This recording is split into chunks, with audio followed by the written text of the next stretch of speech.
Imagine standing on a cracked pavement in a city that promises everything, with exactly $4.87 in your pocket, a worn-out map, and a dream so heavy it feels like a physical weight on your chest. This is the story of how an empty wallet became the foundation for a life rebuilt, brick by weary brick, under the vast, challenging sky of America.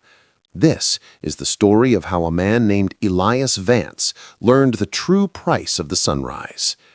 The air in Detroit was thick with the scent of possibility and decay, a familiar paradox to anyone chasing the American dream on a shoestring budget. Elias Vance stepped off a Greyhound bus that had carried him, his meager belongings, and his fractured past across 2,000 miles.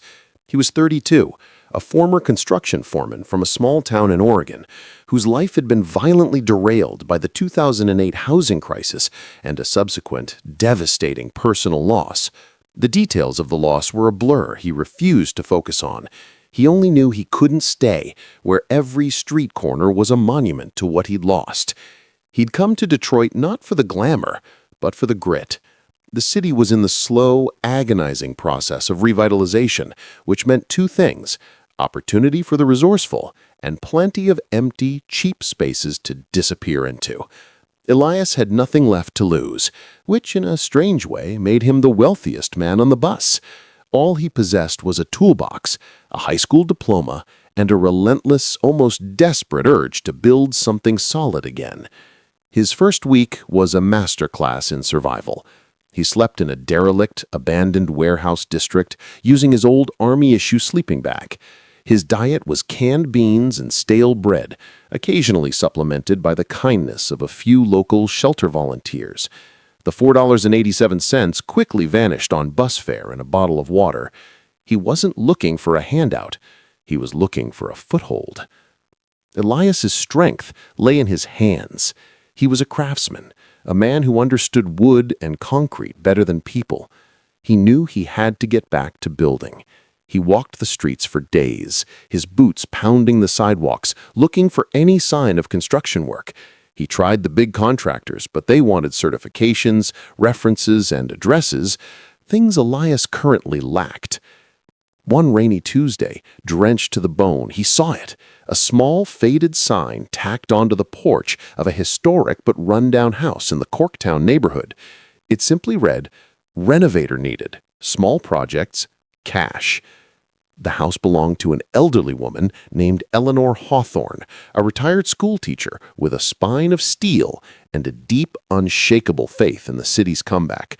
She looked Elias up and down, at his tired eyes, his calloused hands, and his waterlogged denim jacket.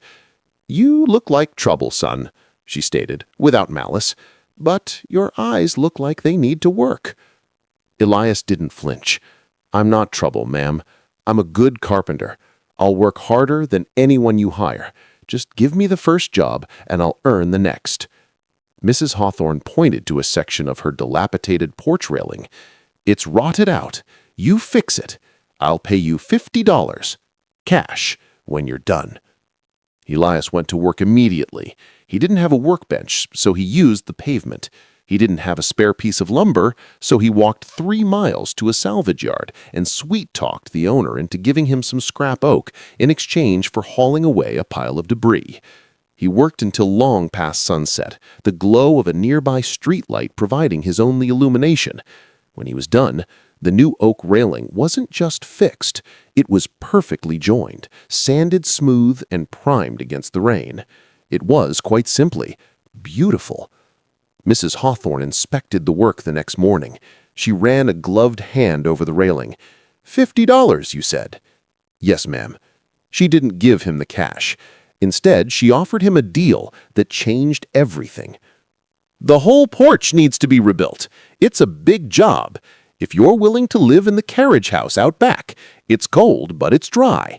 I'll give you a place to stay, a hot meal every day, and I'll pay you minimum wage for the duration of the project.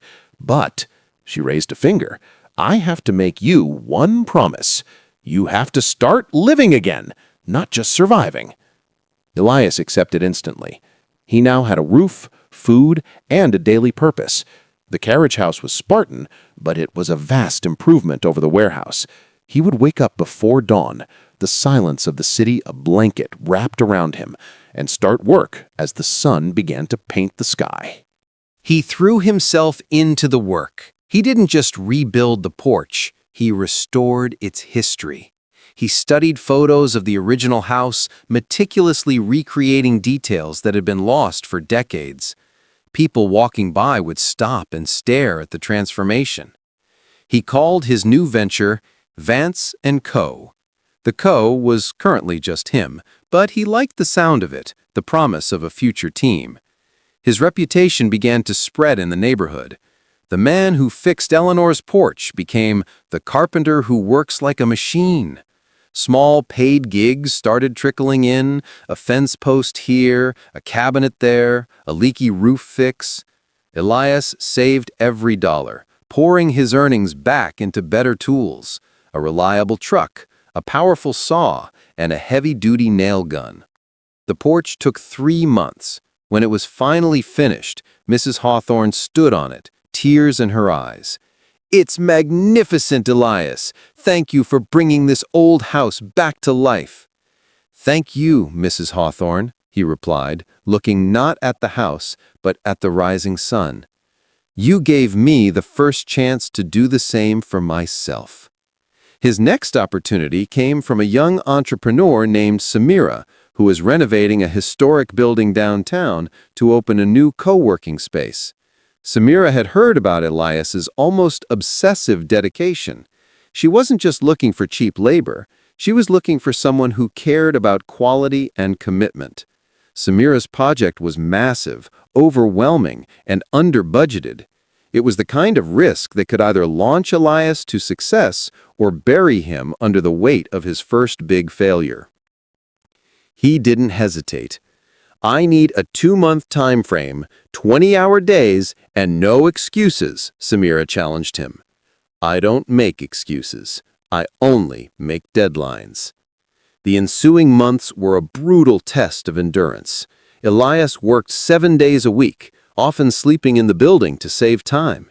He managed the framing, the drywall installation, and the custom woodwork for the entire 3-story building. He ran into problems daily, structural surprises, supply chain delays, and the inevitable moments of crushing self-doubt. One night, exhausted and covered in plaster dust, he was standing on the 2nd floor looking at a wall he had to tear down and redo because he wasn't happy with the alignment. He felt the old, familiar weight of his past trying to settle back onto his shoulders. The memory of his former life, of the security he had and lost, was a sharp, paralyzing ache. But then he remembered Mrs. Hawthorne's words, "Start living again, not just surviving." He picked up the hammer. Survival had gotten him off the bus. Living meant taking the risk, facing the impossible, and demanding excellence from himself, even when no one else was watching. He worked all night, tearing down and rebuilding the wall perfectly. When the project was completed, Samira's co-working space was a masterpiece of industrial chic and classic Detroit architecture. The reviews were stellar, with special mention of the high-quality custom finishes. Samira, impressed by his tenacity, didn't just pay him. She gave him a percentage bonus and connected him with 2 major real estate developers who were spearheading the city's resurgence. Suddenly, Elias Vance was no longer the broke carpenter sleeping in a carriage house. He was the owner of Vance Co, Construction and Restoration. He hired his first employees, 3 young Detroit natives looking for a chance just like he had been. He paid them well and treated them with respect, instilling in them his personal code: never sacrifice quality, no matter the cost. Years passed. Vance & Co. grew from a single truck operation to a fleet of vehicles and a dedicated team of skilled tradesmen. They were responsible for restoring dozens of historic properties, breathing new life into forgotten corners of the city. Elias had an office, a comfortable home in the suburbs, and the financial security he had dreamed of. The pain of the past hadn't completely disappeared, but it had morphed. It was no longer a weight dragging him down. It was the steel that reinforced his resolve. He understood that true resilience wasn't about avoiding failure, but about how high you stacked the rubble of your past to build your future. One chilly November morning, Elias drove his new, clean pickup truck through Corktown. He pulled up to Mrs. Hawthorne's meticulously restored house. She was sitting on the porch, wrapped in a blanket, watching the sunrise. Elias got out and walked up to the perfectly joined oak railing he had built all those years ago. "You're successful now, Elias," Mrs. Hawthorne said, a gentle smile on her face. "You look content." "I am, ma'am," he replied, leaning against the railing. "I finally learned the price of the sunrise." "And what is that, Elias?" she asked. He looked out over the city skyline, the towering buildings, the distant hum of traffic, the early morning light catching the glass and steel of the skyscrapers. "It's not money, Mrs. Hawthorne," he said softly. "It's the understanding that the sun will rise whether you want it to or not. The price is showing up anyway.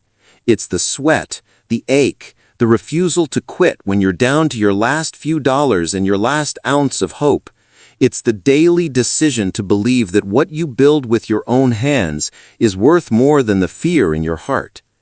He stayed for a moment, just breathing in the cold air, feeling the solid wood beneath his hand.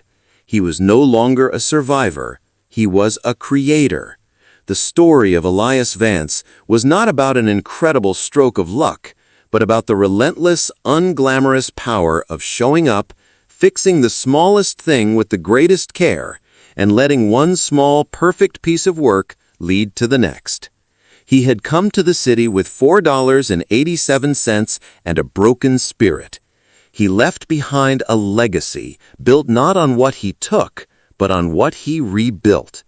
The American dream, he realized, wasn't something you waited for. It was something you framed, hammered, and finished yourself, one sunrise at a time.